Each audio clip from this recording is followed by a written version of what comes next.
მოგესალმებით ძვირფასო მეგობრებო, ალბათ უმრავლესობას აინტერესებს თუ რას ნიშნავს საინფორმაციო ომი.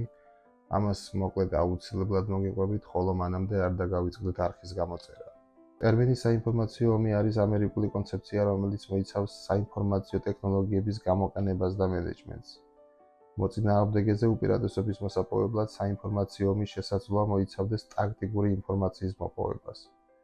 მიღებული ინფორმაციის ვალიდურობის დადასტურებას, დეზინფორმაციისა და პროპაგანდის გავრცელებას, მოწინააღმდეგისა და საზოგადოების დემორალიზებისთვის ან მანიპულაციისთვის. ასევე ხელის შესვლას მოწინააღმდეგისთვის მოიპოვოს სარწმუნო ინფორმაცია.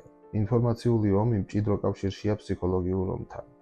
საინფორმაციო ომის მეთოდებს მიეკუთვნება ტელევიზიისა და რადიო გადაცემების ჩახშობა, დეზინფორმაციის გავრცელება, ლოჯისტიკური ქსელების დაბლობა, მოწინააღმდეგის საკომუნიკაციო საშუალებების წყობრიდან გამოყვანა და სხვა. როდესაც ერთი სახელმწიფო მეორე საინფორმაციო ომს უცხადებს, შედეგებს რამდენიმე თვეში აღწევს.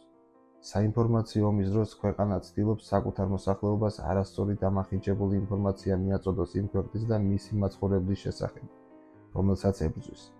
ისტორიას არაერთი საინფორმაციო ომი ახსოვს და ამ ომის შედეგები გაცილებით საშინელია ვიდრე სამხედრო ომისა.